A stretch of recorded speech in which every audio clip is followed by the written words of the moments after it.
อยไปห้านเสริมสวยอันหนึ่งจุนเจ้าเอ้ยข่อยบ่เคยเข้าห้านนั้นจักเทื่อ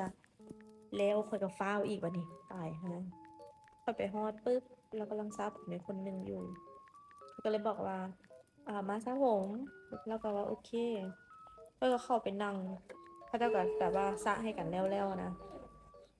แต่ซาโดนเติบอยู่ไหนเราหันหน้ามาถามข่อยว่าสิเฮ็ดหยังแหน่ข่อยก็เลยบอกว่าสิซาผมแล้วก็สิเฮ็ดสปานำ แล้วบอกค่อยว่าท่านทำบริเฮ็ดสปาได้มีแต่ท่านเทิงอะนะย่างขึ้นไปอีกย่างขึ้นไปอีกอะก็ไกลอยู่ได้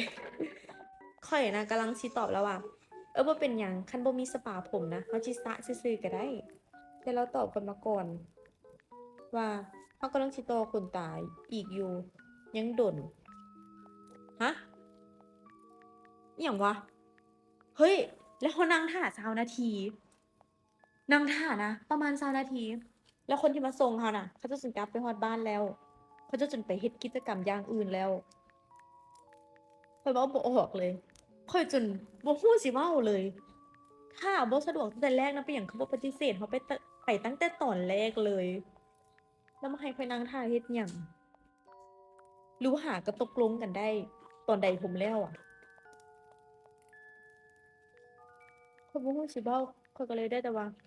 โอเคแล้วข้อยก็ย่างออกร้านไปแล้วก็โทรไปน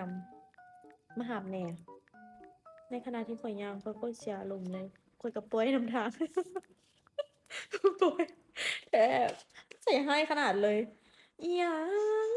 คันบ่สะดวกตั้งแต่แรกนะก็ปฏิเสธเราไปเลยเราไปร้านใหม่อาจจะแล้วปานนี้อาจจะได้เฮ็ดอิหยังต่ออิหยังจนสิเรียบร้อยแล้วบ่แฮงสรุปข้อยก็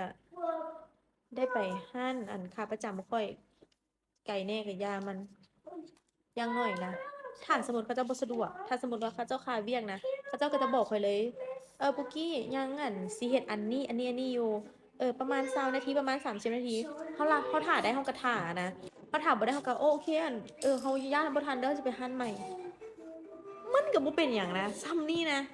แต่ว่าเป็นหยังต้องให้เราท่าข้อยเดาว่าคือสิตกลงกันอันตอนซาผมหันบ่ก็บ่จักแล้วอยู่ดีๆมาเปลี่ยนแผนใส่กันโคตรเสียความรู้สึกเลยอาจจะเป็นเพราะว่าเรานะบ่ได้เป็นลูกค้าประจำบ่หรือว่าบ่ได้แม่นนั่นลูกค้าที่อั่นเคยเข้าบ่คุ้นหน้าคุ้นตาแล้วก็เลยว่าอย่าหัวปอดมึงเถาะสิว่าเบื่อเด้